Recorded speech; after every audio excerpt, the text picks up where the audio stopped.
Had this shit needed.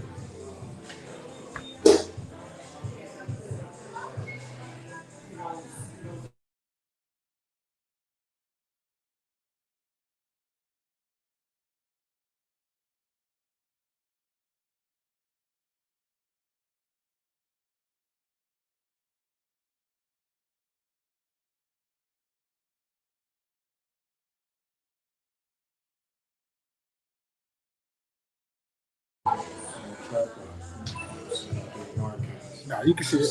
Yeah. I mean, tell her to turn on the damn.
Welcome, everybody. Cincinnati, what's up? This is your host, Melvin Levitt.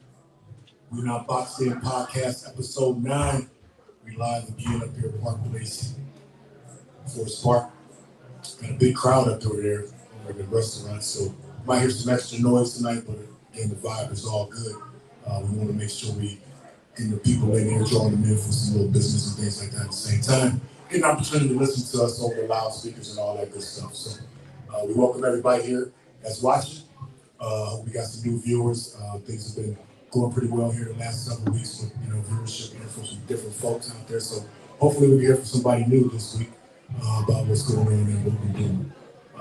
Just to kind of recap some of the things that took place last week. But first off, just want to say I had a wonderful, wonderful, wonderful weekend. A little bit of somber, a little bit with visiting. Teammates, family that we spoke about last podcast, Mike Grace, who was late the rest this past weekend. But had a chance to meet his family and things like that. And what a wonderful, wonderful, wonderful send-off it was. I wasn't able to attend the funeral, but went to the wake and things like that.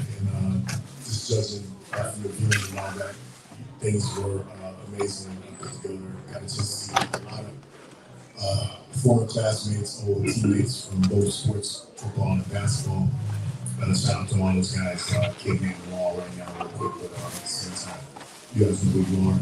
We posted those things on online and stuff like that, but it was really good to see everybody. Sorry that it had to be under those circumstances and things like that, but sometimes things like that have a way of bringing people together and, obviously reconnecting folks. So it was great to see a lot of the old faces from Phil Angeles and Joe. I don't want to say old as an age, but at the same time, as we are adults now, it was, again, old classmates, old teammates, things like that. It was a wonderful time. But amongst that, I got a chance to see my mom, who I haven't seen in a while, so that's always great, to get back and see her and make sure she's doing okay and things like that. I got a chance to see a couple other family members, a couple nieces and things like that. Youngster had a birthday as well, so I got a chance to kind of leave a little birthday gift and all that stuff, man. Kind of, be, around the area and stuff in Cleveland, just kind of, catching up. Got some comfort food, stuff like that, which is always, again, when you go home, it's always good to kind of experience again what you kind of maybe came up on that you're not around anymore. So shout out to those restaurants that took care of me as well too. But again, fun weekend. At the same time, getting back here in Cincinnati. As I touched on before we started, had an opportunity to be a part of this young world, man, this young generation of stars who's making a difference in the basketball game and who's breaking ground, doing so many amazing things. And this card here, autographed from Anthony Thompson from Basketball Pro Camps this weekend. It took place at the Friars Club. Another free event that was put on, which again, is something different that, these young guys are tapping into as far as getting their names out there, putting themselves on a different level, business-wise. At the same time, while they're still in high school, we talked about the NIL process and all those things like that. These are great stepping stones, so to speak, to take it to the next level. Once you get to that pro stage, learning how to interact with the youngsters. They already are great young men and athletically inclined to get out there and play basketball, but getting in touch with these young minds early, developing a relationship with them at the same time, encouraging them to achieve their dreams, man, and chase dreams that they're chasing right now. I say, these kids are doing unbelievable things for kids, which again, is groundbreaking and different. So shout out to Anthony Thompson again, his family, everybody that was involved this weekend with this basketball pro camp. Again, shout out to Pro Camps in Greater Derbyshire. Those guys for having me out again. Just another wonderful opportunity to keep the legacy going of Melvin Levitt, keep the coaching ball rolling. I got a chance to see some well-known people here in the city. Lance Timmons being one, definitely a legend here in Cincinnati with basketball in high school.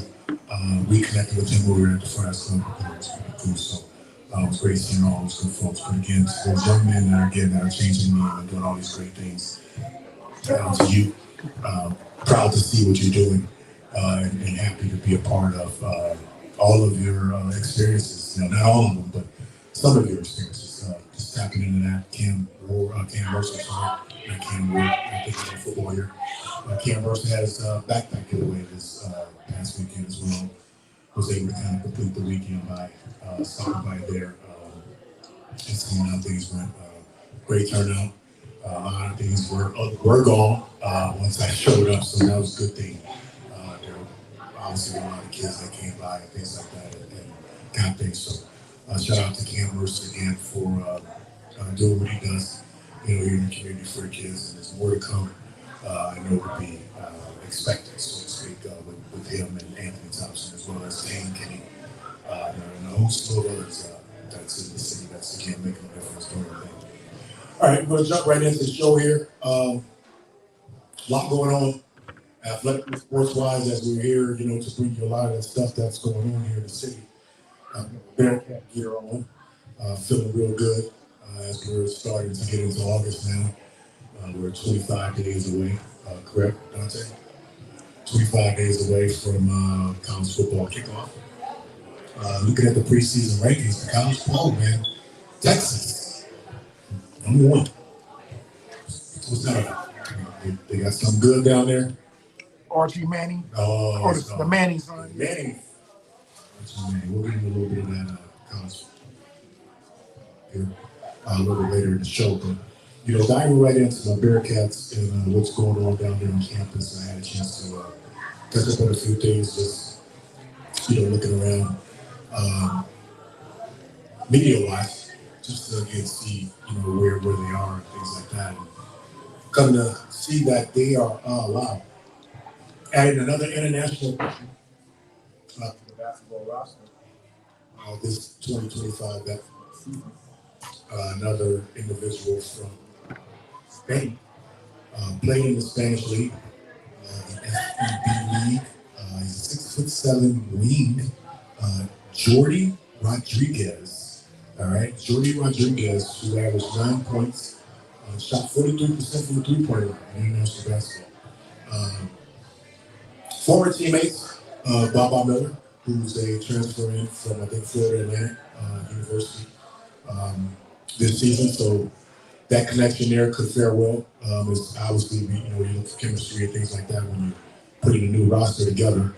But what Westside, seems to be doing, man, he's pretty smart about, building the roster, I think, with tapping into, a lot of this European talent, this European influx, into the game period has been, immense, over the last several years, definitely at the pro level, but you're really seeing it now at the college basketball level, and it's cool to kind of see that, we're taking that next step with adding some of the European talent that's out there. Obviously, if you watch European basketball, European basketball is very formidable. They bring a different style of play to the game. And again, you put the right pieces together, situations, you don't know what can happen. So I'm looking forward to seeing, with this new addition of Jordy. Again, a 6'7" wing player that's going to add some size on that wing. Haven't seen him personally. Looking forward to seeing him a little bit. Just got the word about his signing for this basketball season. And I say signing because, it's different now. You're signing contracts now to play basketball now in college. So, I say that for that reason. But again, should add a nice piece to already a nice roster that's coming together pretty good. To be the 6th international player on the roster, so he's definitely adding a lot of different international feels to this team. I had joked with a couple of people before about being an ESL tutor for my regular job. Looks like I maybe can kind of kick things in gear if I get down there on campus down tight, with all these guys being in. I mean, we got guys, from Spain, we got Israel, Canada, Italy, so, my ESL maybe tutor can kick up a little bit, like add to my roster. So somebody said something in the chat. They said, why are Europeans taking over in America? Wow.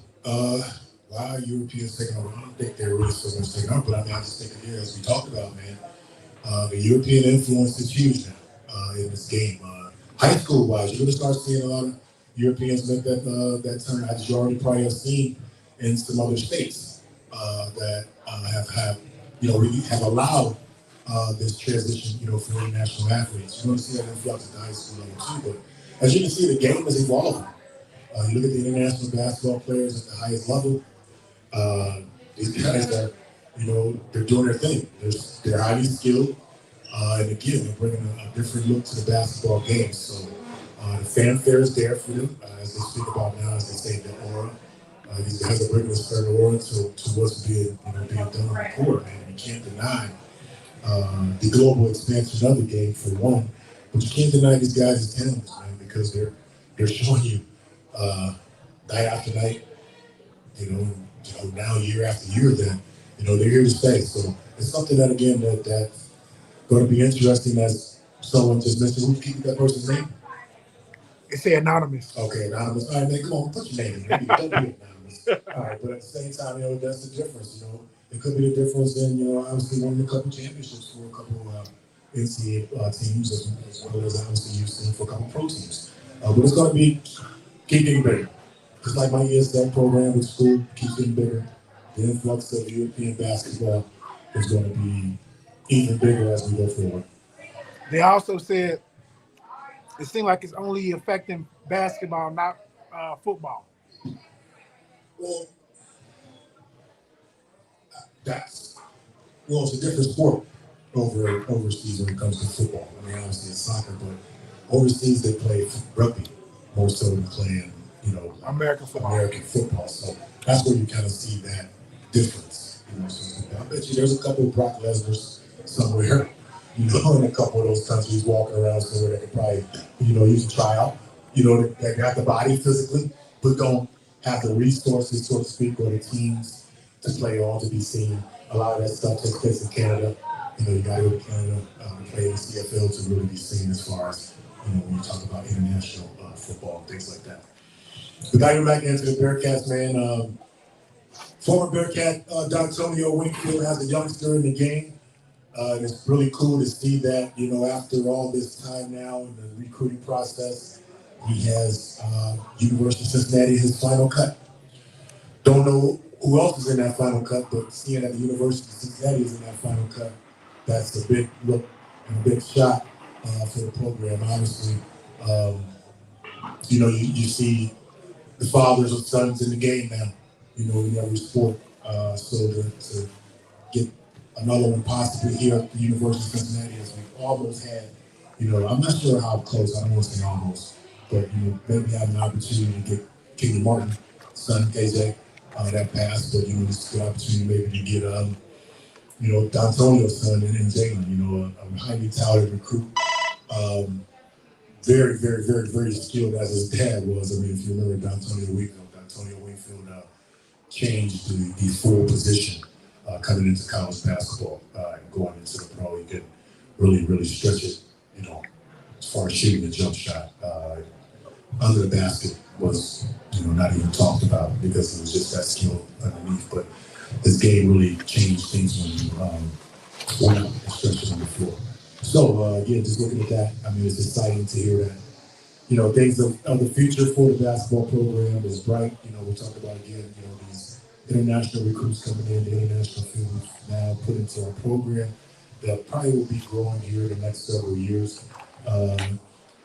With Wes Miller, if he's around as our basketball coach, hopefully we can, continue to keep him around. He's doing a really good job for us. We just got to make sure now we start to tap into that NCAA tournament, man, which is, everybody's, birthday and Christmas, and all that good stuff. Tapping into our women's basketball program, man, they are going over to Italy for a tour in Rome. And this is kind of exciting because this brings back some memories of, our basketball tour over there in the French Riviera as a sophomore, which was an amazing, amazing trip.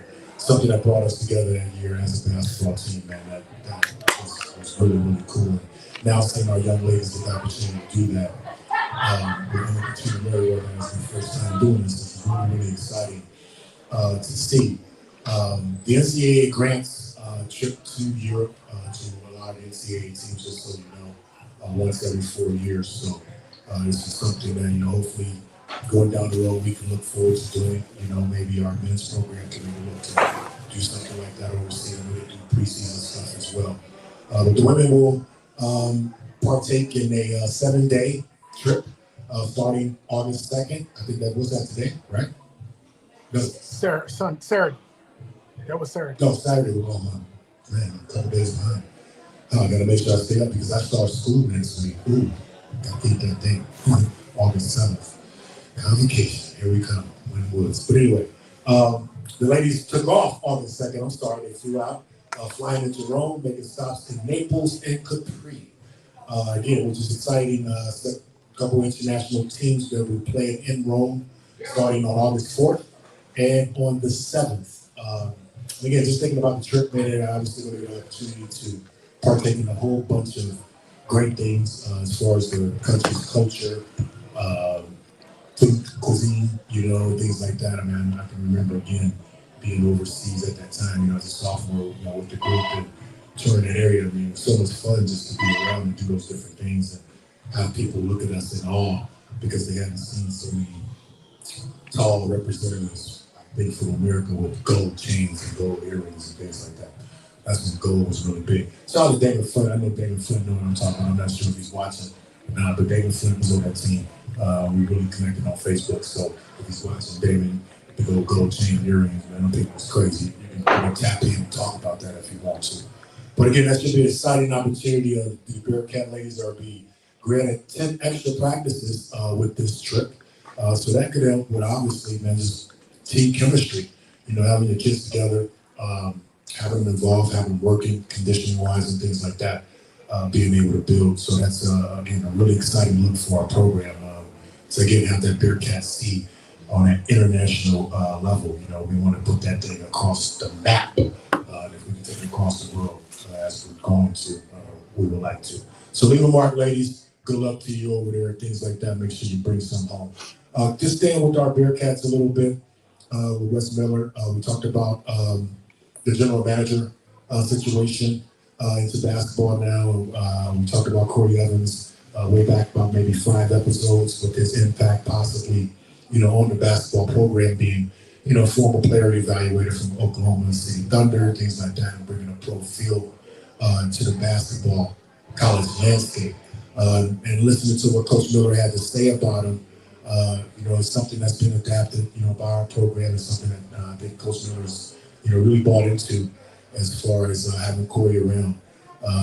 Looking to bring a professional model, you know, to our basketball program, as, you know, most of college basketball has done, you know, with a lot of the situations. You know, we talked about, you know, these guys now pretty much playing professional at the college level. So bringing this landscape to University of Cincinnati basketball could help us. Corey is in a collaborative situation with the basketball coaches, with making decisions, evaluations of players, roster management, you know, building relationships and things like that. So it's not just something that he's doing solely by himself. You know, this is a collaborative role with everyone. And again, it seems like something that Wes is really excited about. His experience that, again, he brings from that professional level should be something that he can tap into with these athletes as far as, again, player acquisition, roster management, and obviously recruiting, which is huge nowadays. Takes a lot of stress off of the coach, I think. I think Coach Miller should have, you know, a little bit less responsibility this year as far as that go, and now focus a little bit more on coaching. And again, this program, again, probably get back to that next level like we should be. Again, so shout out to Coach Miller, men's basketball program for the acquisitions, the new things that's going on. Shout out to the women's. Good luck to them again in Italy. We're going to take a break here. We'll be back when We Not Boxed In Podcast, episode 9. Your host, Mel 11, Park Place. What's up? Let's go! From the west side of the city to the eastern turf, little legends on the field know they came to work. Pass popping, helmets gleaming, dreams in motion. Every snap got the crowd deep in emotion. Whistle blow, 5-year-olds with fire, feet moving like they're wired. Future empire, tiny cleats hitting that grid during gold. August heat, but the spirit ice cold. The baby boy, we rising up.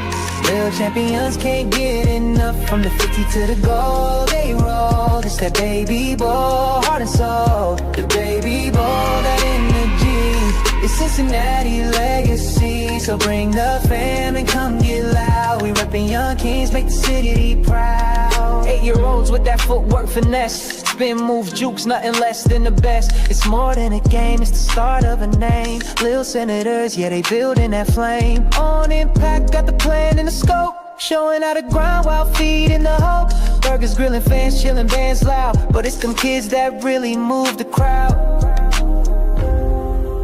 August 9th, Star Gel Stadium, where futures ignite, where dreams wear helmets and hope runs routes.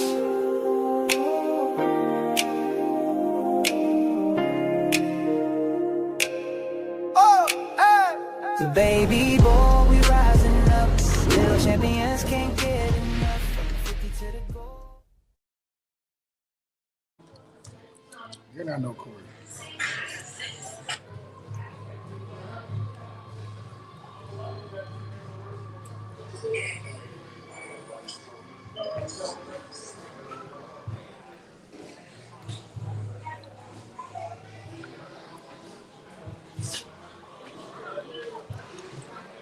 What time is it? 7:30.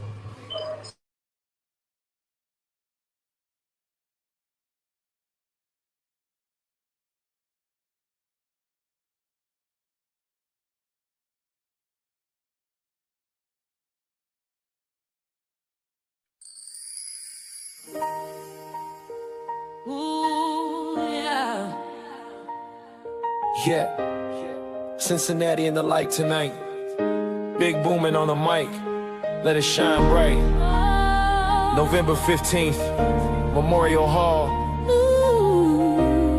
This for the ones who gave it their all.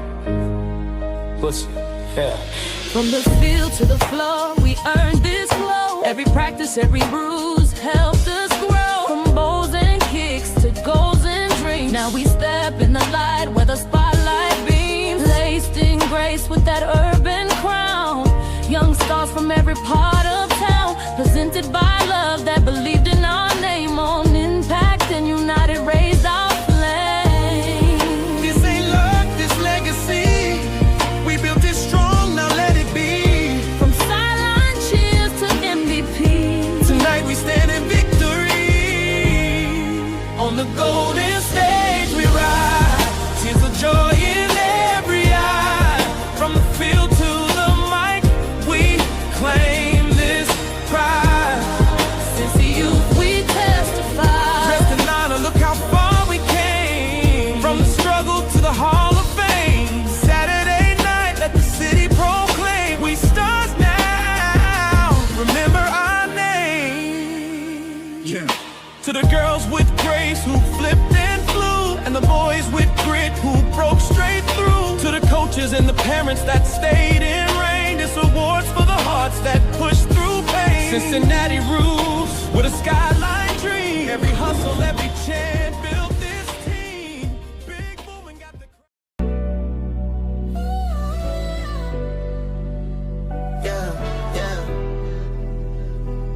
It's go time. Cincinnati, we in here. Let's go. November 16th, mark the date and ball. Willis Star Jail where the future's gone. Pass popping, cleats in flight. Youth League stars under Friday night lights. This ain't just a game, it's a showcase. From the west to the east, every squad in place. Reppin' Cincy hard with that hunger in our eyes. On impact raised us, now it's time to rise. All-star lights, we were made to shine, shine tonight. Every cheer, every play, feeling right. Cincy kids, hearts full, taking flight. On the field, in the air, we go high. Cheer girls, lift spirits to the sky. All-star dreams in our soul, we alive.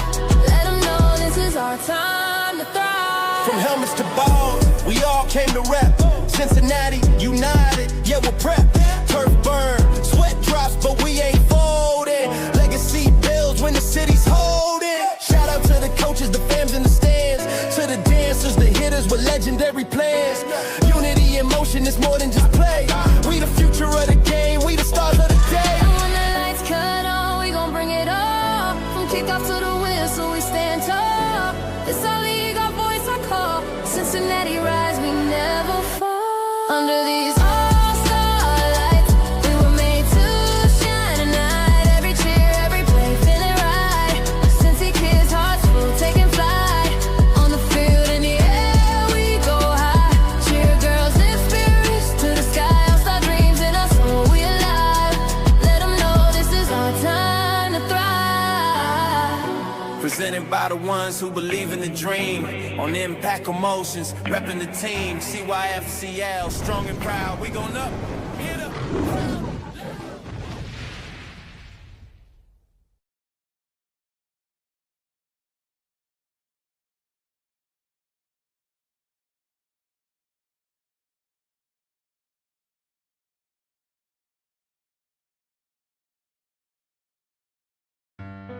My superpower is probably patience and encouragement. These days, kids are feeling really inadequate. They're not feeling like they have it in them to do something they've never done before. We need to create a place that was hands-on, that was a fun environment, that allowed kids to be creative and allowed kids a safe place to get it wrong. What drives me are those aha moments, those moments where you see the kid they get it. And I tell you what, I live for that moment. Because when you give them an opportunity to approach it at their level and then add in sprinklings of the challenge, and they've got to kind of race themselves and maybe other students in order to get there, they're tenacious about it. They're excited about it. And when they achieve it, that is the greatest joy. That is what the Cincy STEM Lab is all about. Our job is about helping them build their confidence. It's about making the learning process different, fun, and very approachable. And STEM and science and tech and engineering and math is becoming a lot less scary to them. The problems that we are facing in the 21st century with climate change and access to electricity and energy, these are the jobs that have the money. We have to have all hands on deck for that type of work. And that is what we are here to do, to expose students, no matter how little money you have to how much money you have, how much you think you know and how much you don't know, and to help build their confidence so that they are ready to step out in STEM and say, here I am, this is exactly where I was supposed to be.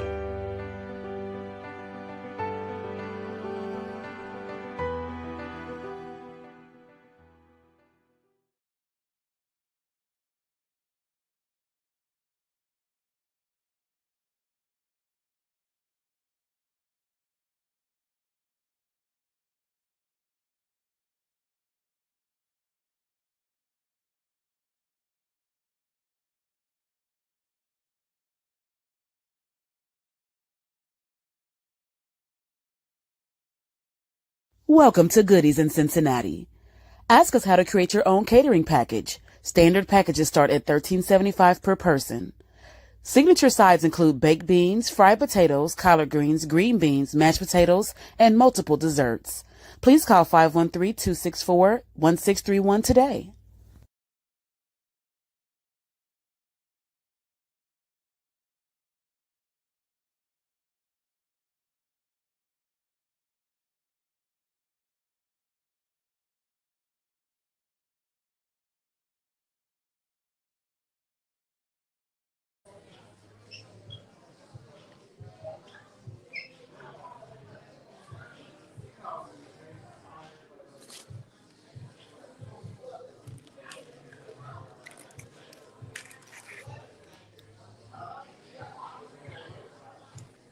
Welcome to Unimpact Recruiting Services, where we offer all sports, player profiles, personal training, ACT, SAT prep, college tours, sports evaluations, social media, college contacts, and more.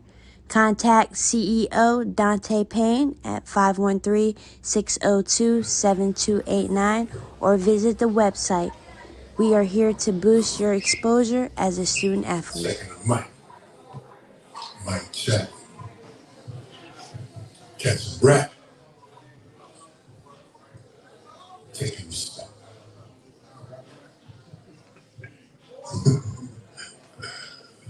They all doing it now at this age. Benzino, Jim Jones, they all out there rapping and asking at this age. Why can't I get me a deal? Man, we up. You back. Welcome back to We Not Boxed In Podcast. Your host, Melvin Levitt, live here at Park Place, Forest Park. Going up here and get you some of these wings. They got some good fries too, man. I've been eating all these fries here at the break. I gotta, wash it down a little bit more, but man, the fries are pretty good. Got a man Dante Payne here to make everything work for us. You know what I'm saying? He's in the building, got some things for us this week. You know what I mean? Things that he's been taking care of on the back end and bringing us up to speed too. So what's up, man? How you doing? I'm doing great, man. I can't complain. That's what's up, man. Blessed. Life is great. Life is great. What we got for what did you take place in this weekend, man? Did you do anything good? This weekend, I came up here to Forest Park to the Okay. that was pretty nice. Got to see a lot of people I ain't seen in a few years. You know, you have like big festivals, everybody come.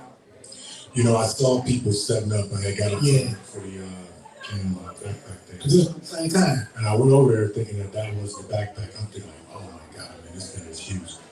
People over there with the tents and everything. Yeah. I didn't know there was something like that went on here in the community, man. It's like, it's amazing what you find out what goes on in the community once you take an absolute minute to observe the community a little bit, or maybe just drive around and just see. Man, I've been living now here in this area for almost now almost good 10 years now, almost, and still finding out all these wonderful things that the Woodland Woods areas that offer sports. Yeah, this was like, man, it's pretty cool. Year 24. Wow. Yeah.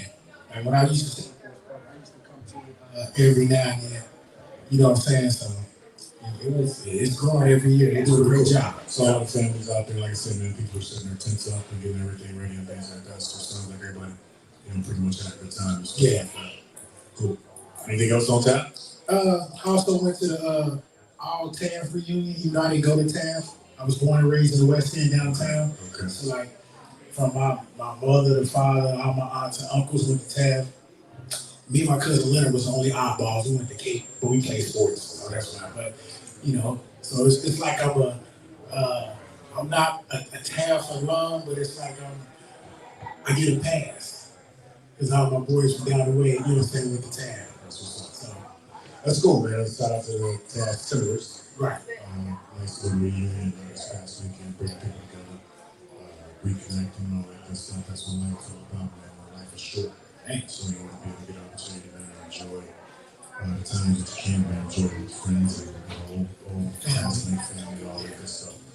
We're coming right in, man, to our sports situation here, man. We got the Bengals, obviously preparing for a preseason matchup this Thursday against the Super Bowl champions, man, the Philadelphia Eagles. Obviously, a preseason, man, you won't have your heavy hitters out there for long. They'll get a couple snaps, but it's always exciting, man, to see, no matter how long or how many times they get the opportunity to be out there, just seeing them in uniform, getting ready to, to put on for the season, man. It's always exciting to see that. So hopefully, we see a lot of those guys actually in their shoulder pads and helmets and not just walking out there in the street clothes and things like that. But it's exciting, man. Yeah, I think you may get a series or two.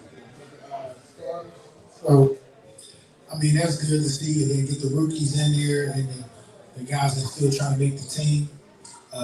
We need it this week anyway, based on what's been going in Cincinnati the last 2 weeks.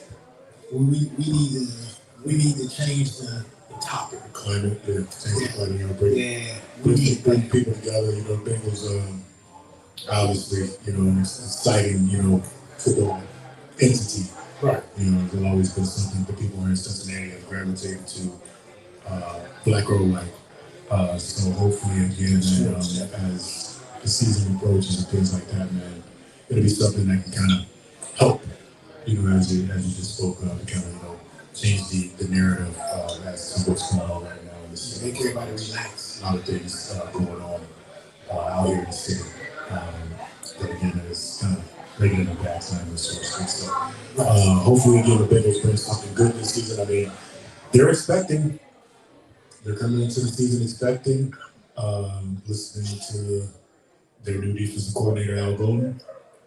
Sounds like a very, very serious individual about what he's trying to put together, culture-wise. You talk about some very, very important things that are important with building culture, and again, that are a personal responsibility. And this was something I was really happy to hear him kind of speak on, because a lot of people forget that it is the player's personal responsibility to be up to speed as to whatever it is that's going on. Playing wise, taking care of yourself individually, being at meetings and stuff like that. All those things that, again, create a culture of winning and a culture of business. I was happy that he expressed that it is a personal responsibility, and it's going to be a personal responsibility of these players to make sure they're in line and doing those type of things to compete. Because as you just alluded to, there's a lot of guys that are trying to be twos are trying to be ones now. There's guys that are on the practice squad trying to make a squad. So there's going to be a lot of competition during this preseason for the Bengals. So it should be exciting, even though we won't see maybe Chase and Burrow, Higgins, those guys as much. It should be really exciting because, as you talked about, there's going to be guys that are formidable and guys that are really, really trying to make this football team. Right. Yeah, I mean, the ones that really have nothing to prove, and you don't want to get them injured in preseason, so you kind of try to like take it easy on things. But I mean, you know, hey, they gotta get their chemistry down. You know, Which is very important. Started jail. Offensive wise, I think they're okay. It's gonna be the defense because right now, when you look at the preseason polls, they have Cleveland 5. 5 or 4, whatever it is. I think it's 4. They got the Bengals, then they got Pittsburgh, and they got Baltimore. So if it go that way, the Bengals don't even make the playoffs. Right. So let's see if they can jump to that 1 or 2 spot in the division. Yeah, that's what I was talking about, man. Those guys up there in the Steel City, as they call it, we call it something else, but we really can't get into that. We got some parental discretion things that we got to take care of first before we start dibbling and dabbling into that different language. Right. So, anyway, we'll call them something else, but we can depend on them always, man. And the AFC to be formidable again, as we talked about, they're always going to have a good team. So, those are teams that we have to make sure that you're ready to play. When you have the opportunity to beat them, you got to beat them. Yes. This year, again, not the roster, but the schedule for the Bengals has always been, the last couple of years, they don't get the games that they're supposed to. But they win those that are just like, those are tight ones and exciting victories and things like that. But if you take care of those ones in between the roster like you're supposed to win, it would be,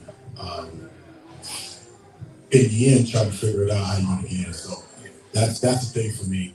And again, coming out starting early is important because they haven't done that in the last several years. So Trey Henderson, he did show up today. I'm not sure if he's in uniform or anything like that, but at the same time, he showed up to kind of end this, so to speak, holdout. He's around the team and things like that. And again, we talk about those things and being very important. All football players or all athletes, they know it's a business and things like that, and know that each of these guys that are in contract stalemates, it has to be done at some point. But again, the presence, man, is everything. Again, having a guy like that around, man, just from morale and just being able to kind of say something to every once in a while, or just having him watching the drills, man. I mean, it's pretty uplifting. So to see him around is cool. It's very important again, obviously, to get the thing done. It should be something that's been done, but a long time ago. We won't get into all that. It'll be done before the first game of the season. Think so? Yeah, and he had to come back and be around. I believe it was a mutual decision on his part and the Bengals part because it's a new defensive coordinator. So he got to learn some terminology, the schemes, and all that. Even though he's not participating on the field, but I'm sure he's in the meetings. That's what I'm saying. You don't think it has anything to do with not being fined? For not being there? Was it like $50,000 or something? Yeah, that too, but they don't tell you. Once he signs, they dismiss all that. Okay. So they don't even, that little money, the Bengals or him not worried about it. So like I said, once he signs, they just, all right, y'all don't worry about it. Put it under the rug. Yeah, pretty much. I can understand that. Yeah. All right, we're jumping into the Bengals preseason action, man. They got the Eagles again, as we talked about. And looking at the Eagles, man, I mean, obviously Super Bowl champions, and they're kind of picked to kind of do some things here in the NFC. Looking at it, Saquon Barkley coming off a 2,000-yard season. Yes. I mean, that's obviously something that we haven't seen in the NFL in a while. I mean, but watching him athletically, man, he's kind of changed the game, a little bit in that sense. But looking at the Eagles. The Jalen Hurts style offense and things like that. We talked about his effect on the football team and things that he brings to the table. But looking at Saquon Barkley, man, first off, do you think Saquon can mirror?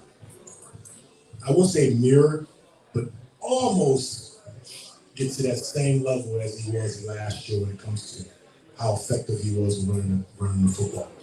If they need him to, I think he can do it. They needed him last year to do it, so he had to do it. So if he's called upon to rush, or carry the ball that many times, yes, he can do it. One, he's young. Besides the one with the Giants, he's really never hurt. He takes care of his body. He eats right. He trains right. The Eagles, they have a good team. They have a good defense. So kind of like a throwback team. Being we don't break, we gonna run, we gonna throw the ball, and we gonna play defense. And, excuse me. And looking at that, what do you think their chances are, man?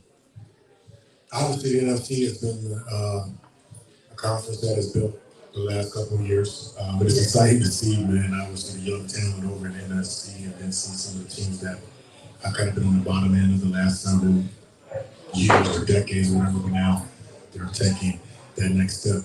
Looking at some of that talent over there with, the Green Bay Packers, the Washington Redskins, Detroit, Minnesota, Dallas, obviously, the situation that they're in. But, could be very competitive because they got a roster as well of guys that, on the offensive end can make things happen. Then, you have the Giants as well. But looking at that, man, looking at the Eagles, what do you think the Eagles probably most formidable opponent or could be their brick wall that they run into, so to speak, in the NFC if you're looking at it? To be honest, I think it's safe self. Yeah? Yeah. As long as they don't get hit with the injury bug, I don't see nobody to beat them. I think they got the best defense in the NFL. Same train. So I think it's going to be themselves. I think Washington was a fluke. I don't think their quarterback's going to have the same year. Ooh, wow. Yeah, because now they got film on. Okay. So now they can study you. And then also, one of their wide receivers is holding out right now, right? Yeah, Terry McLaurin, man, that's a big holdout for the football team. And obviously, we're talking about Jaden Daniels' effect athletically, but that deep threat was the key. And McLaurin, holding out right now, although he's around the team, he's in the locker room and things like that, as we spoke about with Trey Henderson.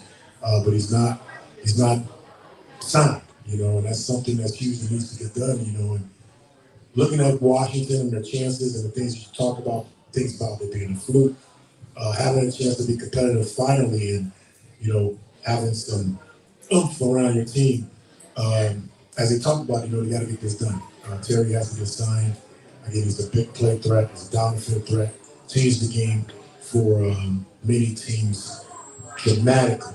And without him, Washington probably really don't have that much of a chance. Right. Daniels, as you talk about, second year. Not sure if he has adapted that much to the NFL to really put things that much on his shoulders by himself and kind of just, lead the football team to the promised land. So. And then with Dallas, you just never know. Dallas is one of those things, man. There's something always going on in Jerry. They go in the Super Bowl every year, right? Every year it's us. It's going to be us. And as you know, you should tout that every year. Definitely. Right. But for what the Dallas Cowboys have been going through the last several years, I would just be glad that we're just starting the season with the team. I would not tout anything as far as we're going to Super Bowl, we're going to do this, we're going to do that, because just when you thought, as I alluded to, they're putting some of the pieces together that they have on their football team this coming up season. They're getting ready to possibly lose one of the biggest ones. We'll tap into that a little bit later in the show, but again, this is one of those things in Dallas, like the soap opera that they used to film in Dallas, the show Dallas. It's like a big soap opera there all the time, man. In Jerrysboro, you don't know what's the deal. Tampa Bay and Green Bay, those are a couple people that I think could possibly be in the Eagles' way. Baker Mayfield obviously has been doing this thing the last couple of years with Tampa Bay, new team, getting out of a situation obviously in Cleveland that was really a bad one for him. But he's flourished the last couple of years, man. He still kind of turns the ball over a little bit too much for me. But at the same time, man, he's won games and he's put Tampa Bay in a position to compete, for a playoff spot. So I'm looking at them, and then obviously Jordan Love and the Green Bay Packers. The Packers, the Pack, man. I like the Packers. I like their defense. I'm a defensive guy. I like their defense. So if you got a good defense, and like I said, you don't get hit with the injury bug, you got a chance to be in every game to compete. Definitely. Defense wins those championships, man. As we obviously have seen a lot of different entities, not just championships, they won a lot of games. Yes. On top of it. But switching gears, going back to Cincy sports. Okay. The Reds, man. Wow. This is a big series this weekend. Unbelievable. 3 games out of it, 3 games back, man. And you got a nice set with the Cubs coming in, man. As we talked about before, man, the series before being a good prelude to leading these guys, man, or leading your team into something really good, man, and a good opportunity. Going back to last week, I had a couple good ones. But this game at the Bristol Speedway this past week was a huge turnout, 91,000 people, the most to see a baseball game in history. So that was a pretty good look. Having the city's team a part of that. So shout out to the Reds and the Reds organization for obviously having an opportunity to be a part of it. That's a big thing, big look for the city. Yeah. But the weather, man, the weather obviously was a damper on the whole event. Kind of sat up and waited for it and watched for it. There was a lot of reports of things on social media about delays and when they were actually going to start. Man, by that time they got ready to start, I was into something else. So, but they only got about 4 outs in the game before the rain really came. It kind of washed things away, man. But looking at the backdrop, looking at everything that they had going on there at the Motor Speedway with the vehicles, man, and pageantry as we talk about that comes along and things like that, man. It was really, really cool again to see that the Cincinnati Reds, man, the city's team be involved in such a huge event. Right. I haven't spoken to anybody that had the opportunity to go, but I'm pretty sure, again, they'll say the same thing about the backdrop, and honestly, there are many, many people that was there. If you've ever been to, the Motor Speedway, you know how that thing is built, man. And to fit 91 in that place, you know what I mean? And just to watch the guys swing the bat, hit the ball. Eventually, the game was played, though, obviously. Reds fell short. But at the same time, again, it was a wonderful, wonderful time, I think, for a lot of people. And I think that's going to grow. Remember when college basketball took a turn and they started playing in like arenas like the Cowboys arena, like where jerseys were like up in Detroit, at Ford Motor City? Yep, Ford Field. Yeah, Ford Field, like you got stuff like that, man. That's huge. Even with what was that, hockey or football playing. They play like an outside classic or something like that during the winter classic or something like that. It's like outside in the stadium. I remember Iowa's basketball team playing. I think they played in Kinnick Stadium, was it? Yeah. They played in Iowa football. And then even with remember the college basketball games was played on I'm about to say spaceship. I know exactly what you're talking about. That was on the tip of my tongue as well. When they were actually touring. Wow. What was those ships? I think y'all know where it's at. Yeah, they were out there on the ships. Yeah. Different feel, man. Different look to what's going on, man. Obviously bringing the fans in, and engaging them in a different way. And obviously the backdrops and, the scenic things are one thing that, can do that. But yeah, man, the Reds, man, 3 games back. Looking to make this push, man, as we talked about, man. They keep turning along, obviously, as teams do, you have your ups and you have your downs, man. But at the same time, at this time of the year, you still are above 500, and you have an opportunity. And that's what you look for. And again, 3 game series. Who knows what can take place here with this series this weekend? But hopefully the Reds can get out there and do their thing, man, and make it happen. Starts today? Yeah, okay. We get the TVs on these TVs on there. Also, man, we got the Little League World Series going on, man. We're going to tap into that, which is obviously a great event, man. World renowned event. I know a lot of people here locally tap in with the Hamilton squad. So we'll get these TVs up in there, bring some more things like that. Man, we got a couple more things to tap into. But we'll be back. We're not Boxing Podcast. Yep. My superpower is probably patience and encouragement. These days, kids are feeling really inadequate. They're not feeling like they have it in them to do something they've never done before. We need to create a place that was hands-on, that was a fun environment, that allowed kids to be creative and allowed kids a safe place to get it wrong. What drives me are those aha moments, those moments where you see the kid, they get it. And I tell you what, I live for that moment, because when you give them an opportunity to approach it at their level and then add in sprinklings of the challenge, and they've got to kind of race themselves and maybe other students in order to get there, they're tenacious about it. They're excited about it. And when they achieve it, that is the greatest joy. That is what the Cincy STEM Lab is all about. Our job is about helping them build their confidence. It's about making the learning process different, fun, and very approachable. And STEM and science and tech and engineering and math is becoming a lot less scary to them. The problems that we are facing in the 21st century with climate change and access to electricity and energy, these are the jobs that have the money. We have to have all hands on deck for that type of work. And that is what we are here to do, to expose students, no matter how little money you have to how much money you have, how much you think you know and how much you don't know, and to help build their confidence so that they are ready to step out in STEM and say, here I am, this is exactly where I was supposed to be.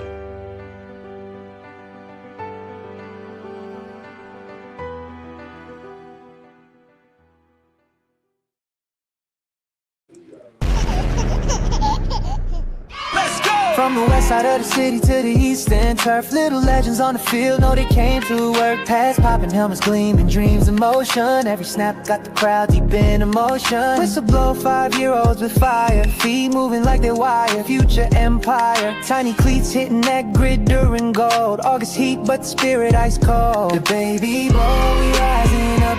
Little champions can't get enough. From the 50 to the goal, they roll. It's that baby ball, heart and soul. The baby ball, that energy. It's Cincinnati legacy. So bring the fam and come get loud. We reppin' young kings, make the city proud. 8-year-olds with that footwork finesse. Spin move jukes, nothing less than the best. It's more than a game, it's the start of a name. Lil Senators, yeah, they building that flame. On impact, got the plan in the scope. Showing how to grind while feeding the hope. Burgers, grilling, fans, chilling, bands loud. But it's them kids that really move the crowd. August 9th, Star Gel Stadium, where futures ignite. Where dreams wear helmets and hope runs routes.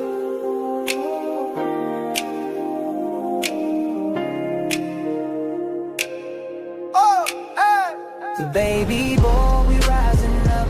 Little champions can't get enough. Ooh, yeah. Yeah, Cincinnati in the light tonight. Big booming on the mic, let it shine bright. November 15th, Memorial Hall. This for the ones who gave it their all. Listen, yeah.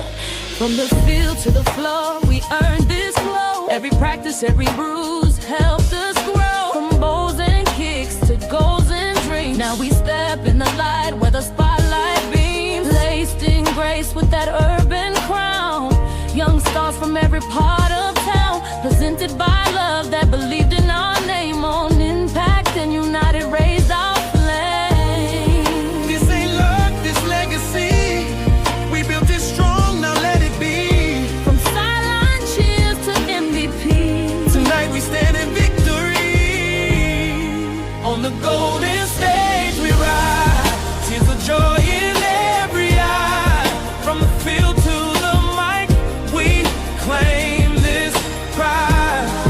Since the youth we testify. Dressed in honor, look how far we came. From the struggle to the Hall of Fame. Saturday night, let the city proclaim. We stars now, remember our name. Yeah.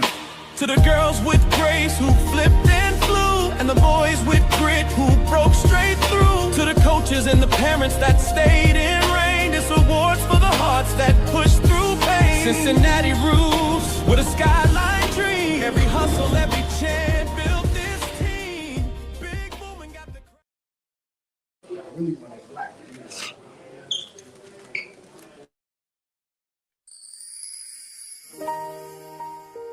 Ooh, yeah. Yeah, Cincinnati in the light tonight. Big booming on the mic, let it shine bright. November 15th, Memorial Hall. This for the ones who gave it their all. Pussy, yeah. From the field to the floor, we earned this flow. Every practice, every bruise helped us grow. From bows and kicks to goals and dreams. Now we step in the light where the spotlight beams. Laced in grace with that urban crown.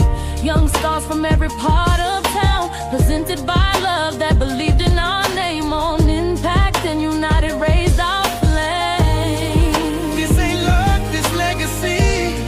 We built it strong, now let it be. From sideline cheers to MVP. Tonight we stand in victory. On the golden stage we ride. Tears of joy in every eye. From the field to the mic, we claim this pride. Since the youth we testify. Dressed in honor, look how far we came. From the struggle to the Hall of Fame. Saturday night, let the city proclaim. We stars now, remember our name. Yeah. To the girls with grace who flipped and flew. And the boys with grit who broke straight through. To the coaches and the parents that stayed in rain. This award's for the hearts that pushed through pain. Cincinnati rules with a skyline dream. Every hustle, every chant built this team. Big Boom got the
We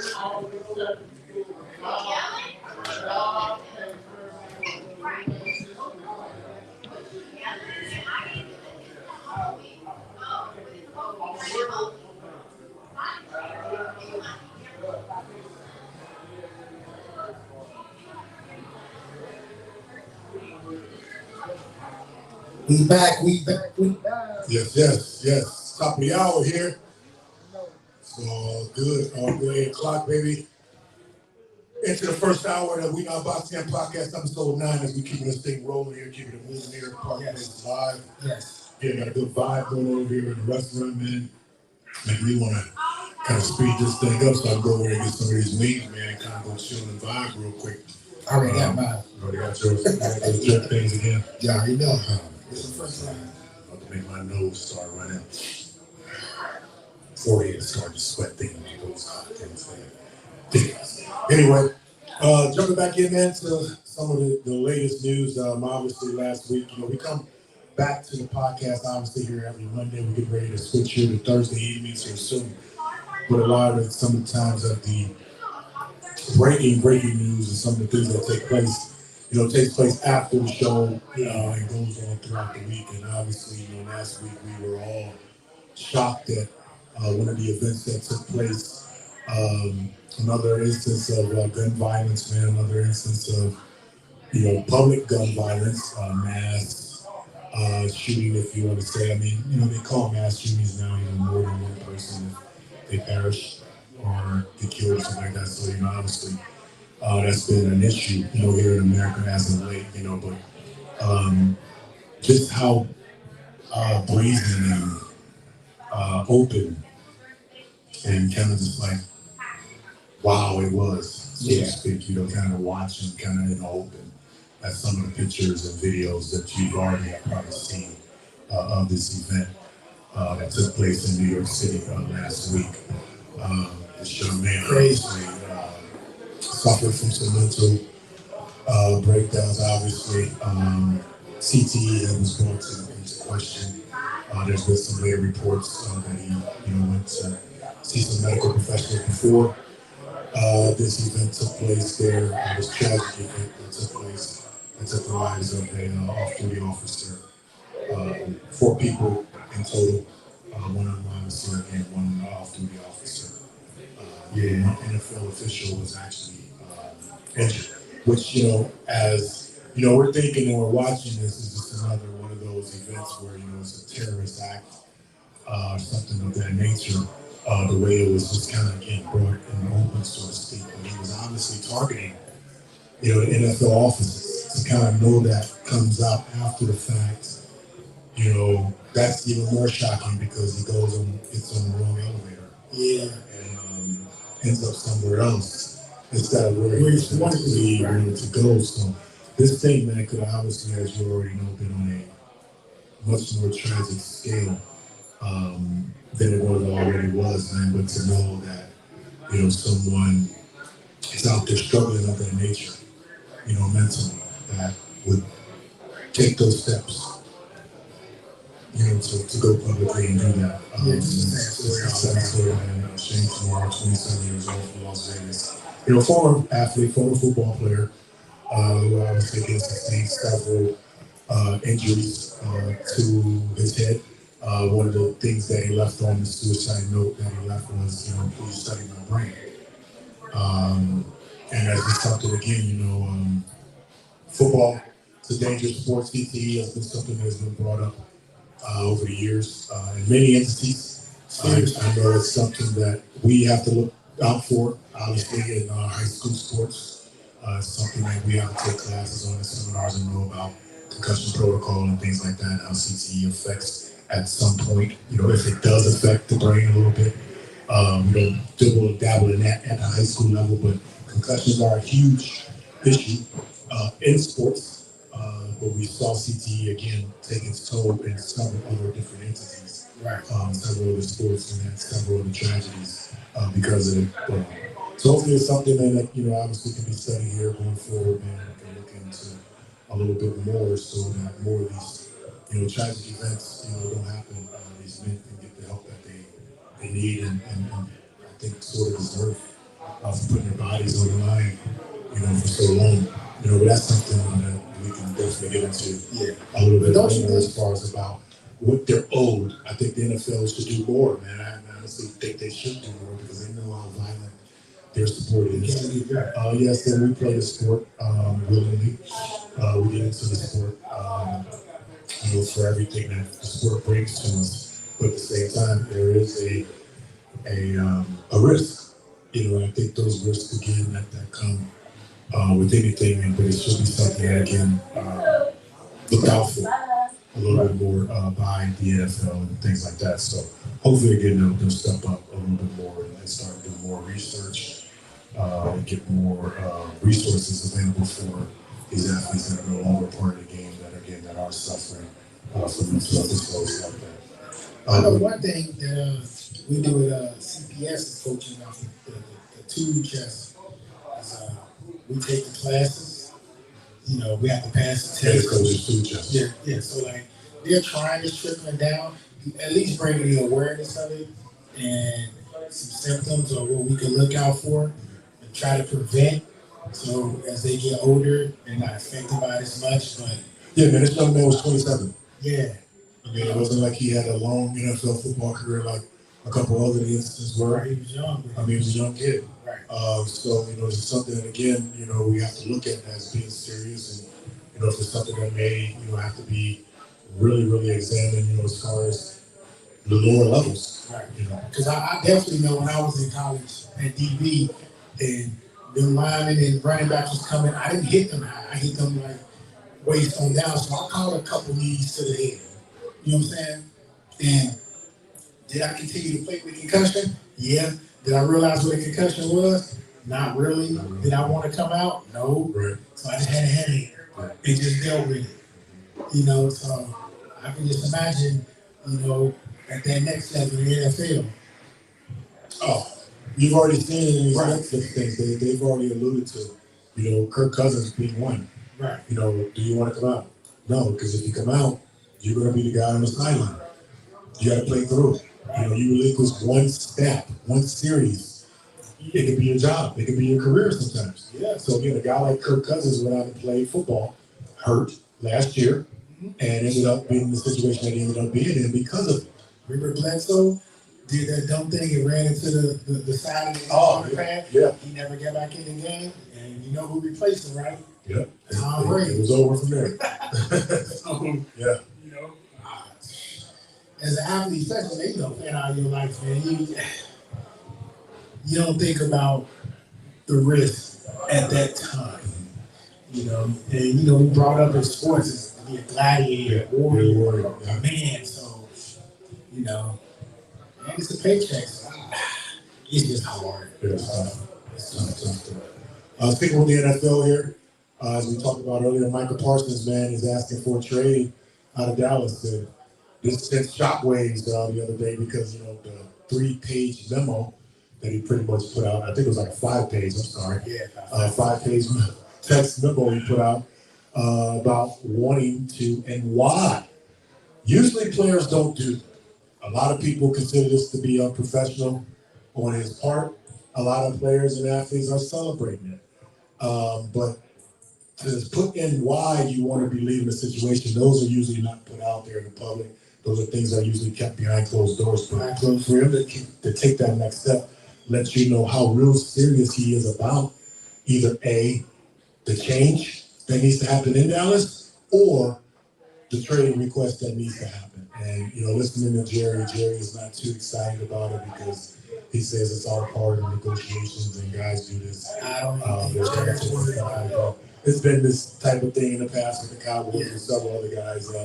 But again, it was a huge deal, man. Being that he was one of the, obviously, most one of the top players in the league the last several years, one of the biggest names, one of the biggest faces. Yes. And to again come out and make a statement of this, a strong statement of this magnitude, man, was kind of shocking for one, and for two, the things that he put inside of, the text message as far as wanting to and why. That was the other shocking part. And again, just didn't think that was it the way to go, or is it something to look forward to down the road as it being a problem? But again, Jerry being the guy that he is, and having the money that he is, it's like, hey, I'm not worried about it too much. I don't think he's worried about it. He'll be signed real soon. It's just talk. We're trying to get, the fan base his way or that way. It'll happen. Is there more leverage than anything? I mean, for a lot of these guys, really good. For the player, it's more leverage for the player, but at the end of the day, Dallas hasn't signed off on it. I ain't gonna say Dallas, Jerry. Pretty much. He don't want to do it. He don't want to do it. Right, Jerry. So, even though he's got some other people in line to kind of make sure some things are happening. Right. I'm thinking again, he is the guy that makes it at the end of the day. So we'll be paying attention more to Jerry Jones, I think, here on out the next couple of weeks, or however long this thing lasts, man. More so than the statements, I think, again, from probably Michael Parks or any other players. But again, it's a part of the process. Several other guys are going around in the league, going through it around the league. So here's no different. He just was a little bit more outspoken. Yeah. Than but others. be careful. When you outspoken too much,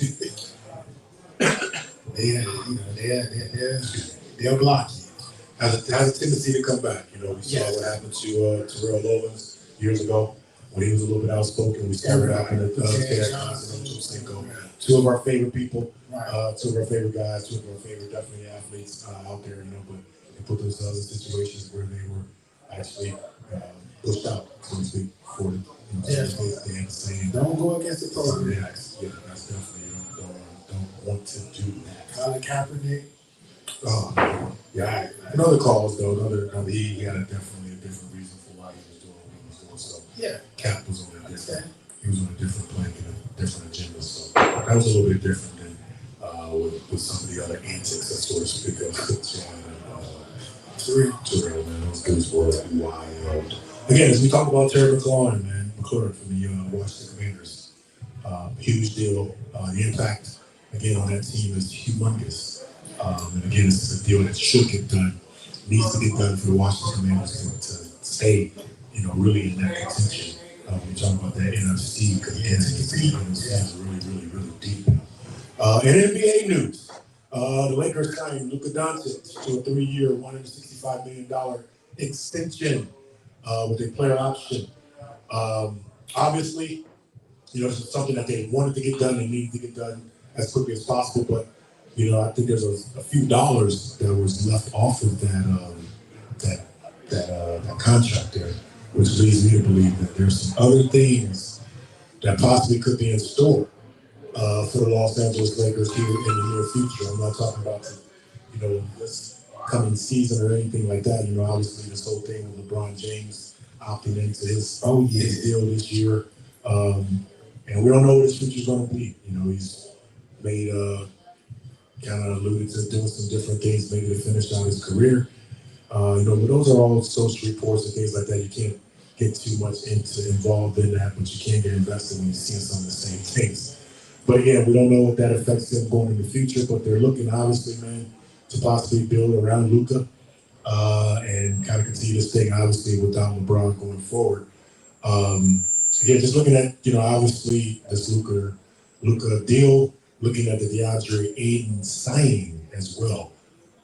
How do you think the Lakers roster, obviously this year with them going in the way they're going in, how do you think this affects things, and what do you think it looks like for this year as far as their chances? I mean, leaving money on the table to possibly sign someone to help out LeBron, help out Luka. I mean, because you figure LeBron leases about maybe 1 or 2 more years max. Probably can play longer, but just his body and just family, by this time his other son will be in college. So they need to get younger in certain positions. They need to find a real point guard that's going to defer and get them to the ball, because it's not enough basketballs to go around. So that's going to be hard. You got a point. I guess LeBron will play the small forward. I think he's going to play whatever he wants. Okay. And then Luka's going to play whatever he wants to. Right. So, I mean, Everybody else, you got to get the ball off the rebound and steal. Well, I think with Aiden though, man, Aiden had a really, really good 2 years. Yeah, he did. Where he went, I think came in from Portland, if I'm not mistaken. He had a really good 2 years there, man. Aiden is a former big man. For some, considered to be, soft in some areas. But I like this game. He's got a good lob game. He's a guy you can toss that ball to the rim, you can go get it. Just again, how much toughness is he going to bring night in and night out underneath? He's young enough. He's got those young legs to compete. Athletic individual, as I already spoke about, on the defensive end, you can block shots. I think he can be a difference maker, man. I think, again, with this addition, getting this contract situation out of the way for Luka, important because you don't want him thinking about money during the season. You just want him focusing on just going in and trying to win as many games and putting this team in position to win the championship as possible. And again, obviously, not even speaking about the other big elephant in the room, LeBron James, who's obviously ready for year 23 and getting ready for an explosive one. And hopefully, he's looking forward to finishing this one the way he, came out to the LA. He wants to win another championship. Right. He's coming into the season, everything in as he always has. So it's going to be exciting to see what they do on that level as far as competition in the West, because we know the West, it will not be lost on good games at all. Right. You'll be staying up a good portion of your nights to catch some of this West action that's going to be coming up this season in the NBA, man, because you're going to want to see it because the competition is going to be crazy on that level. But, I think the Lakers, again, man, they, as always, it's going to come down to them and what they do. As you talk about the Eagles, I think the Lakers are their own worst enemy sometimes. Yeah, and I think LeBron wants to retire Lakers out in LA, where his family's at. His son is there. His other son is in high school there. He don't want to be on the road. Well, the younger son, Bryce, I think, is coming to the University of Arizona. Oh, okay. So we might get the West Coast. We might get a chance to see him, and if the Bearcats get a chance to play him, Okay. I'm looking forward to his Big 12 schedule in these next couple of years. The talent that's in the Big 12, AJ DeBonta, out there in Utah, BYU. So we get a chance to play against some of these guys at the Bearcats, and I'm looking forward to looking at some of this young talent. Giannis, man, up there with the Bucks, man, he's just like a sitting duck right now, kind of waiting to see what his decision is going to be as to where he's going to go in, if he's going to stay or what, man. It's kind of crazy, again, to see an athlete of this magnitude, all right, in the situation that he's in, as far as, what the team is going to do for him and things like that. Is he going to walk in free agency and stuff like that? Have they done anything for him yet? No, nothing has been structured around him, I don't think, since the Damian Lillard situation. So, again, just looking at this, man, he said he's definitely interested in exploring some other team options. So when you have your star players saying things like that, man, that's kind of push you in nervous a little bit. I could get a little nervous about that if I was the Bucks, man. So that remains to be seen, man. What's going to go on with Giannis, but definitely a big story because again, he's one of the top players in the NBA right now. Yeah, he's not getting no younger. Right, not getting no younger. Window could be closing, as they say for a lot of these guys, man. We're all getting opportunities to be a part of winning organizations, and I don't think he's not shy of joining another superstar either. Probably not. Probably needs to, if Milwaukee's not going to do enough for him, get him on out there. Keep him on the East, though. Don't bring him out West? Nah, because he's not going to win out West. I mean, where would he go? He can't go to... But that creates such he can't go to the Lakers. He can't go to Denver. A talent. Can he go to... Golden State? Ooh. That's where he can go.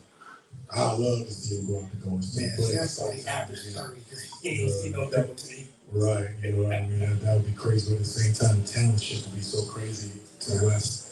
There'd be so much talent, but the shift would be crazy. So it probably doesn't even stay in the East just to kind of keep the East star power going. Right, early game too. I need that in the East. Because that would definitely shake things up. So we'll stay tuned with this whole Giannis and the Bucks thing, man, because again, it's a big story to get with. It's something that, will affect the East as a whole, as we talk about as a conference, man, if he was definitely make a move and go somewhere else. Staying national here, man, we're going to tap in. As I was home this past weekend, man, I got a chance to tap into the Guardians, who, you know, were in a competitive situation at the time. I think, I'm not sure, I didn't check before leaving where they were as of today, but, you know, this whole gambling thing with the pitching, man, that got us in a situation, you know, the gambling Guardians, as they call them, gambling Guardians, man. I mean, it's such a, they say it's so Cleveland. You know what I mean? For something like this to come out, you know, because obviously, you know, Cleveland has some of the weirdest things that happen, some of the weirdest stories, you know, that didn't take place, man. So, you know, to have Ortiz and Clase suspended because of these micro bets, come to find out they're called. As we alluded to, man, prop bets, micro bets, parlays, doesn't matter, man. FBI involved. You know what I mean? They don't, FBI gonna catch you in one game. They ain't gonna go 4 games, they ain't going 7 games, no, for all that game 5 and all that. Game 1, when you bet, you're gonna get caught. All right? They may let it run for a minute as far as the investigation goes to see if you're that crazy to keep on doing it. But that first game, man, they got you. So just to see again, man, that stuff that takes place like that, man, it's kind of crazy. We dabbled in it a little bit as far as why certain guys make those type of decisions as to do what they do. But Governor DeWine, man, is kind of trying to step in to now get the legislation changed on the whole gambling thing in Ohio. As far as that go, man. So this is how serious it's actually gotten. But again, they had to know this thing was going to happen when they made gambling legal in the first place. These guys got to understand, man. It's a no situation, hands off, so to speak. When it comes to being an athlete, you gotta stay away. I know it's hard, but at the same time, man, you gotta have that willpower and understand that it's something you can't do. But if you love your career, and you love the money you get, you love your resources, you're a part of the houses you got, all the credentials and stuff that comes with everything. I mean, you would do it. Make the right decision, man. But, and I think some of them, man, people taking. I mean, and it's hard. You grow up poor. You got people offering you money. You make it. To try to, to give them their money back. Hey, do this. Hey, do that. We'll be, when it comes to gambling, and then like even up in Cleveland, outside of like New York and like California, back in the day, Cleveland was, probably St. Louis. Cleveland was a real mafia town. Yeah. So, it's a lot of that still going around. It's just deep undercover as opposed to how it used to be. We're getting now, shifting gears a little bit when we talk about lifestyle. Right. A lot of these guys lead a certain lifestyle. And they take their money and they do all these different things with them, and they get in a situation where money becomes short. Just speaking on the situation possibly, as we alluded to last week, which we want to kind of go back and correct that information as to what happened to Marcus Morris Sr. It wasn't that he was taking from NBA teams, he was actually stealing from casinos. Right. It was more checks, and everything was passing bad checks, hey, I'll pay that marker, and never came back to pay it. But right. Speaking about that, man, that's some dangerous stuff too, man, because that's mob work. You watch Casino and all that stuff. Oh, man. Yeah. They caught those guys cheating and did what they did, but it's the same thing. You don't pay this marker, we don't send somebody out to, make sure you pay that marker. So you playing a dangerous game, man, when you cross over into those realms of doing things like that. But again, like I said, getting into lifestyle, you talk about what possibly, he may have done with his money to put him in this position to have to pass bad checks at casinos. Right. Again, these guys, live these lives, man. And Jay Williams did a really, really cool breakdown, which I'm probably going to bring to the show next week. Did a cool breakdown of his first NBA contract. Oh, definitely. And how it was structured and things like that, and how the money was allocated. And I was really shocked to see with the first round draft pick, I think it was #1 pick, if I'm not mistaken. Yeah. He had a 3-year deal, 4-year deal. So he was solidified, but he thought that meant financial freedom. He thought he was set, but When it came to allocating all those dollars to those different places, man, that money started to dwindle so fast. So that was then. Now you look at today's time, where guys are signing for the kind of money that they're signing for. So their lifestyle is more lucrative. They're buying even bigger. They're doing all these different things, man, that take away that money so fast. But I'm gonna bring that breakdown because it was really interesting as to what guys should really be thinking about when it comes to their first contract getting into the NBA, and how you should structure things to have certain things coming back to you. Right. You see, now he's need to know this. You know what I mean? Have things coming back to you in a sense where, you know, you're making money off your money and then setting yourself up, you know, in the future for that financial freedom that you're looking for. I think I will bring that in next week and kind of share that with you as the viewers. Because tell you what, man, it's something that Stephen A. and those guys on the mainstream. I mean, I know Jay Williams do things mainstream, but he's on that show First Take. But these are things, man, a lot of the mainstream people, man, on ESPN should really be bringing to the forefront. Because again, when we talk about what athletes go through financially and the things that they have to dibble and dabble in to try to make money to survive after blowing money, you would think they would want to know how to structure yourself and how to, you know, put things together business-wise that will benefit you and your family in the future. Right. Most definitely. It's hard, but it needs to be talked about, needs to be done. I know for one with my son, that's at Oklahoma State. First game in 25 days. I can't wait. It's exciting. Yeah. They have a financial literacy person that talks to them about, you know, the NIL money. And one thing I tell my son too, like I know a lot about it too, by me having my own recruiting service. We created him an LLC. Every time he gets some money, 60% we put away. That was one of the things that brought tax. That was one of the things that brought down for Jay. Yeah. So see, like I know all this. So, like when I be talking to like parents and student athletes, I give them a breakdown of how everything works. So like, you know, like I said with my son, put that away. You can't touch it. I mean, it's your money. You can touch it, but you got to deal with it later on. So you figure it out. You got to make your own decisions. I don't want you to mess up. I'm trying to lead you in the right direction, but sometimes you gotta fall into some learning. I don't want it. I don't want that to happen. I'm telling him, but he still has to listen. You know, the chain. I said, all right, I understand. It's cool. All right, from here on, now you gotta make that back up because you ain't take that percentage out the first time. So now you gotta put 80% away until we balance it back out. Right. You know, and I'm like, school, you ain't paying for nothing anyway. You don't need nothing. You got a food card, you're an athlete, you got everything that you need, man. Access to everything that you need to have. So like you said, man, put that money away. Right. Do the right thing with it, you know, save it. You know, that's it. Invest it. That's the right way. I should. Just definitely. Speaking nationally, man, in the NBA, you know, we had the whole thing with the Gilbert Arenas situation. Suspected of running illegal poker games. You know, and honestly, for everybody, if you don't know Gilbert Arenas' personality is, you know, really out there. He's wild. Ever since this has happened, he's, you know, been doing some things socially, kind of joking about the situation and stuff like that. I mean, with something, you know, if you're in this much trouble, you're not going to joke about it. I don't care how scared you are. So I don't think he could be probably in much trouble as people think. But the fact that your name comes up with some Israeli crime mafia gangsters. I mean, that's like, is that not the most 2025 Cat Williams thing? You know what I mean? I mean, Cat Williams said all truth is gonna come to light in 2025.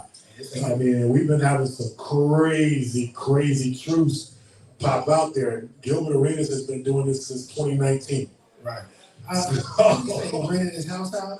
Yeah, I mean, he said he rented the place. I mean, really, that was all his involvement. But, you know, I mean, it was supposedly... But you know who you rented out to. It was a ring, man. It was supposedly a business where they were, you know, money was being transferred here and there and stuff like that. And obviously it made it a federal offense, you know, to have some of the activities that they had going on there. They obviously had running there, serving drinks and things like that.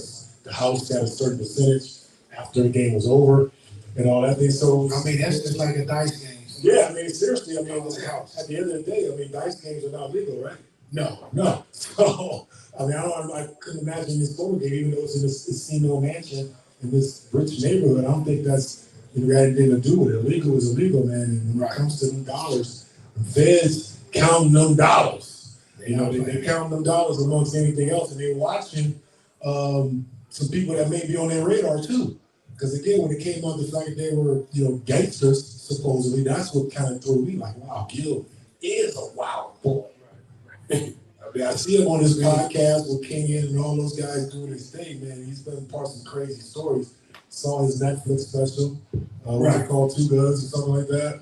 I'm not sure if it's called Two Guns. When he was in trouble, Right, I'm thinking about the movie with Denzel Washington and Mark Wahlberg. What's the other good one anyway? But yeah, I saw his documentary on Netflix, man. Wild story about that too. Even though I knew what happened at the time, listening to some of the details and how it took place and how he just kept egging things on, man, was even wilder about it. So, but this is the thing, man. That guy is so smart. He's really intelligent. When you listen to him, when you hear what he's talking about on his podcast, how he's like raising his son and everything, and training his son. there you go. Yeah. How he's raising his son, like, man, that guy is really intelligent. Man. Hands-on parent. He's tapped into the right. social media scene with the podcast and stuff like that, and they're doing a wonderful job over there. Yes. With their set, nice thing that go on with those guys. I watch that every once in a while. I catch Kenyon ragging on somebody or going off. Hold on, this when it's cold, so we're on the show, so it's kind of cool. Shannon Sharp, man, settles, and he's out at ESPN, man, amongst the rape allegations. Whew. Another Cat 2025 thing, man. I mean, Cat sat there and talked to that guy about a lot of this stuff, man. And I think at that time, Shannon was, sweating under his collar a little bit under his sweaters. And, Monique warned him on the show. Exactly. That's what I'm saying. I mean, did he know this was forthcoming or something like that? That's what I'm saying, man. The stuff that's coming out with these people, man, these things that's going on. But, putting yourself in these positions, man, obviously, as celebrities or as stars, man, is crazy to me, man. I was afraid of my mama, man. Right. I was afraid of my daddy, rest his soul. I was afraid of tarnishing the Levitt name, doing something just so silly that's going to come back on them and make them go, what? Obviously, these are grown men, these are grown ladies, or we're speaking of, and they have the right to make their own decisions, but aren't they scared of their family's legacy? Aren't they scared of that tarnishing that legacy, so to speak? I would say Shannon Sharp's brothers being inducted into the Hall of Fame, and you have this type of news, and this is what's taking over. That's the news that's taking over. He said he did not want to settle or do anything to after the Hall of Fame. He said they did this to hurt him even more. Oh, okay. Yeah, he said it. He said y'all did this to hurt me even more and to take the shine off my brother. Wow. Yeah. Wow. You know what I'm saying? But I just think, like, I never been in these positions with that much money. When you get that money, man, it's just, some people can't, they can't understand it or control it, especially growing up how he grew up. Yeah. So. I mean, man, money or not, though. I mean, situations, man, like this, man, you just got to be careful, period. This happens, pretty much every day. It happens every day, man. We just don't hear about it. These situations here on the streets that go on, man. There's these foul situations out there. Guys get caught tremendously all the time. It's just that they're not Shannon Sharp or this young lady, and they don't work for ESPN, so it's not broadcast or spotlights, but it's a dirty, dangerous game out here. Fellas, you gotta be careful, man. You gotta watch yourself, obviously, don't put yourself in situations where you're gonna be compromised, man. What Deion Sanders say? He said, my credit cards, no, my library cards gonna turn to credit cards. He said, my gator was turned into snakeskin, something like that. It must be the money song. Somebody don't let money change you. He said, nah, don't let money change you. Exactly. Prime time. That's it right there, man. Right. Those are there's hidden messages in every song. If you listen to it, these people are just not writing these things for nothing, man. There's messages to it all. If you're listening, make sure you listen hard. Lastly, man, we just want to tackle this real quick. Actually, no, we'll get into it after we get back, man. We're gonna take a break here. Episode 9 of We Not Boxing Podcast. I'm the Helicopter Bill 11. He is DTP Dante Payne. We'll be back.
Must be the money.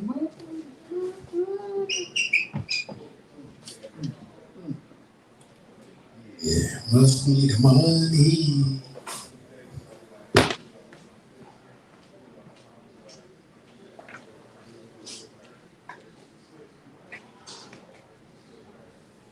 Yeah. Must be the money. We Not Boxed In podcast.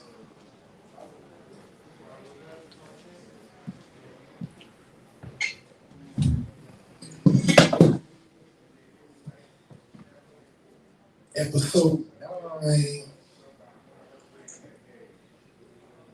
We Not Boxed In podcast. Episode 9.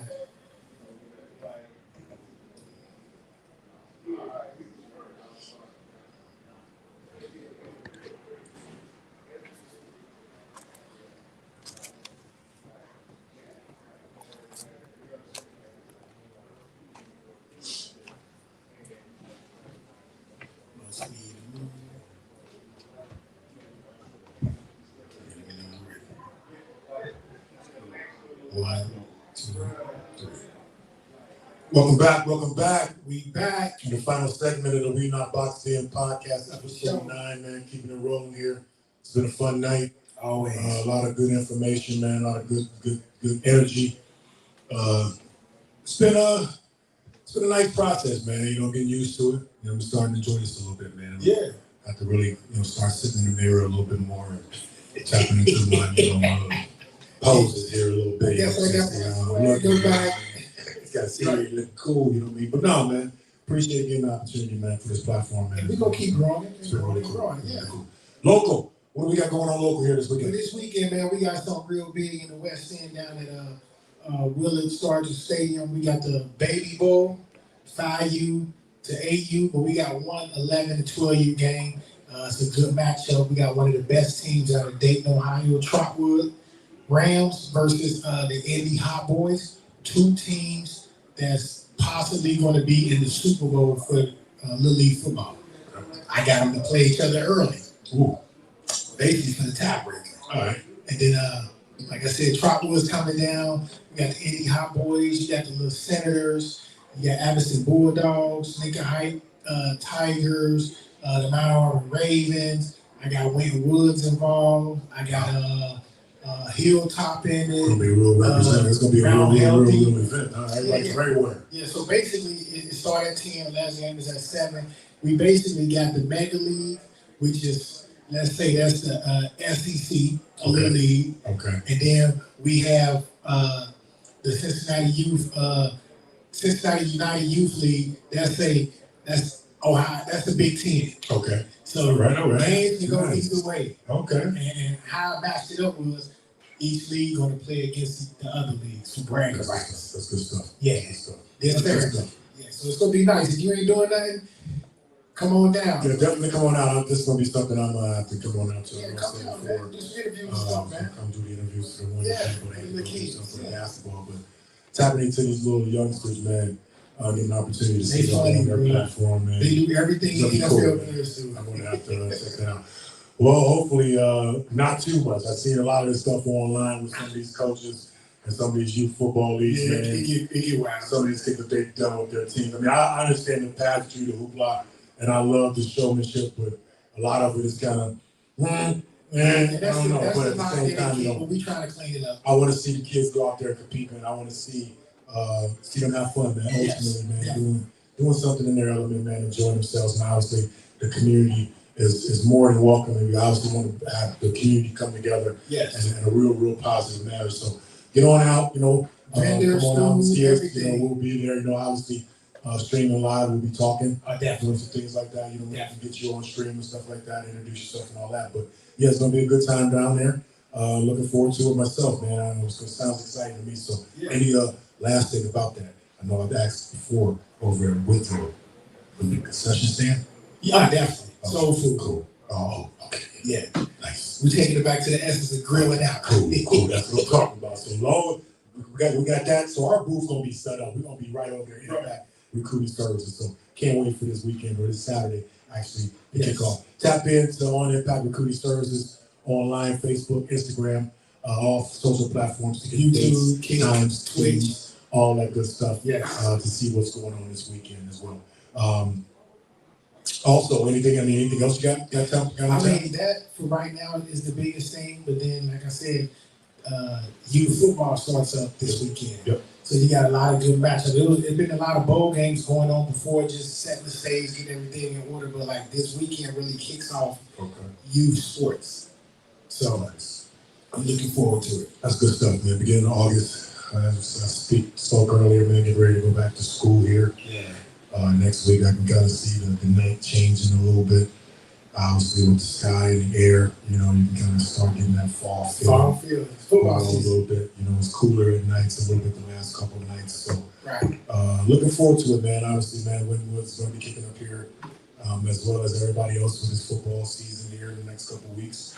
Looking forward to seeing them around here. Definitely got to get them on the show, bro. Oh yeah, got to talk to them definitely.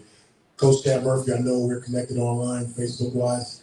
Let's tap into each other. Let's make this connection to get you out here possibly before week 1 or something like that, or definitely during the season. Yes. To go to discuss Wynwood's Warrior Pride and all that good stuff and things that you got going on for the future for the football team. A couple other things that we possibly could look forward to. As I said, the Bengals, man, they're starting this Thursday. Should be exciting for them. It's preseason again, but at the same time, it's that season. You know what I mean? Definitely, I think everybody's been waiting for this season to come back around. Last year left a real bad, bitter taste in a lot of the fans' mouths, and I know a lot of the players' mouths as well. So I know a lot of the fans are just, really excited to start the season, just to go, last year is really over with now, officially. Right. Officially last year is done with Thursday starting. So hopefully, again, guys can come out there and compete, put on a good show, and obviously you got guys that's trying to compete for jobs. So it should be real interesting again. You got the Reds, obviously the 3-game series with the Cubs. That's another viewing opportunity for us locally, man, here as fans of the team to check them out, root them on. Again, this is an exciting time, heading towards, later August going into September. As far as, playoff implications and things like that, people setting themselves up for contention and things like that. Obviously, again, man, tap back in on my Bearcats, man. They're doing things, man, or they're making moves. As we talked earlier, the young ladies, Go Women's Bearcats, are over in Italy, starting their 7-game stretch over in Capri and Naples, with 2 games over there against European talent, which should bolster them. Confidence-wise, should give them a good opportunity to experience some different basketball competitively. Yes. Checking in here real quick on a break. Middle of the 4th, Cubs 2, Reds 1. All right, so it's early still. Got an opportunity, man, to make things happen here in the later innings. It's always been that way for them as of late. They kind of made a late push, towards the end of the games and things like that to kind of get it going. Couple out of the box, man. We not boxed in stories for you. There is a high school in Buford, Georgia, or Buford High School in Georgia, has a $62 million football stadium called the Philip Beard Stadium. This high school has won multiple state championships, and they're saying this is one of the biggest reasons why they got this facility. A 10,000 seat, 15 luxury suites. That's crazy. 25,000 square foot video screen scoreboard, man, and a 2-story field house that houses a training facility. Talk about a change. Talk about the future of high school sports, because we talk about NIL. Yeah. Right? Yeah. I mean, the money that's probably in this high school right now, man, are probably doubling some of the things that's going on in some of these small Division II colleges. You can rest assured that. So get online and check this facility out, man. It's Buford High School again in Georgia. Just tapping into another not boxed in story, man. I read that and just thought, wow, these kids have got to be, they have to be like, man, they another pros world without being pros. Come on, man. You're walking into an arena, you got to play a Friday night or Saturday night event. Right. I mean, come on, man. Like I said, the game has changed dramatically. There's so much money involved. NIL is coming people to high school sports. I just hope you're ready for it. Anthony Edwards here in 2027 has got an opportunity to become a $1 million a game basketball player. That's unheard of.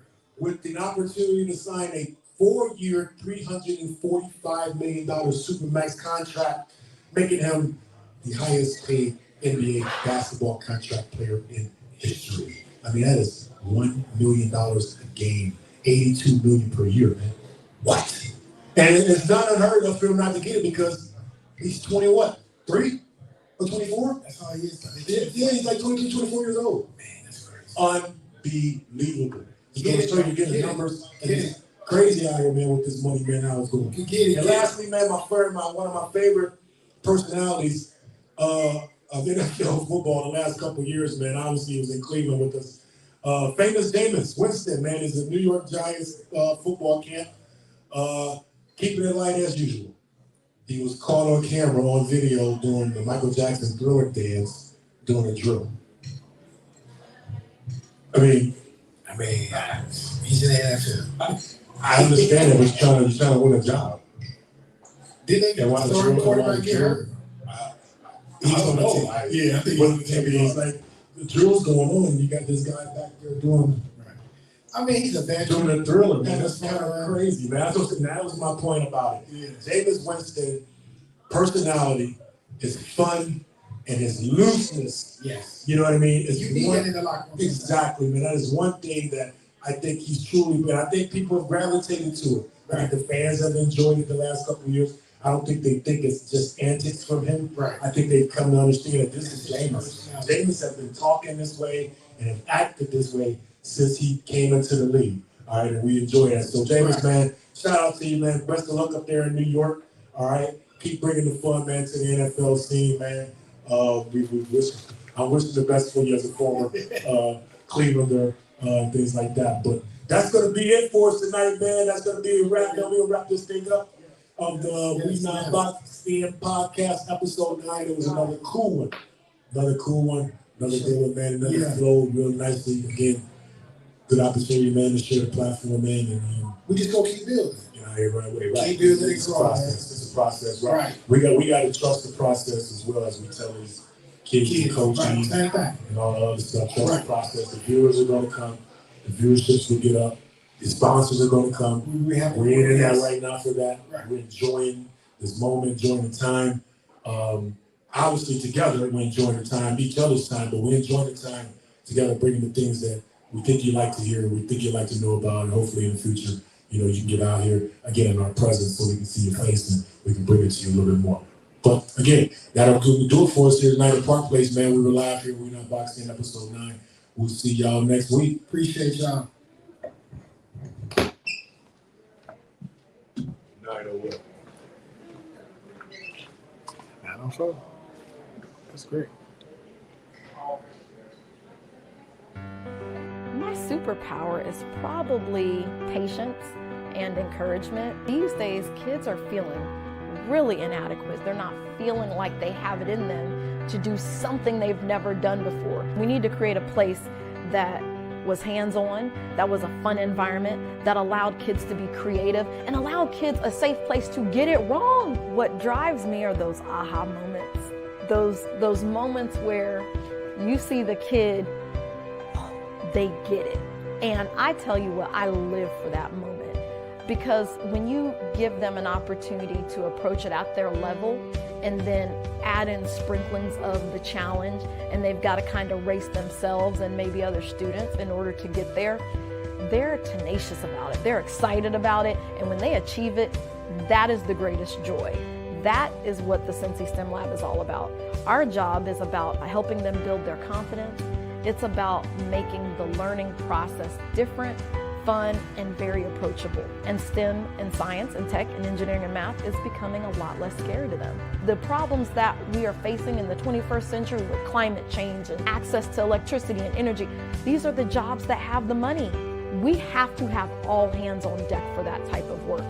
And that is what we are here to do, to expose students, no matter how little money you have to how much money you have, how much you think you know and how much you don't know, and to help build their confidence so that they are ready to step out in STEM and say, here I am, this is exactly where I was supposed to be.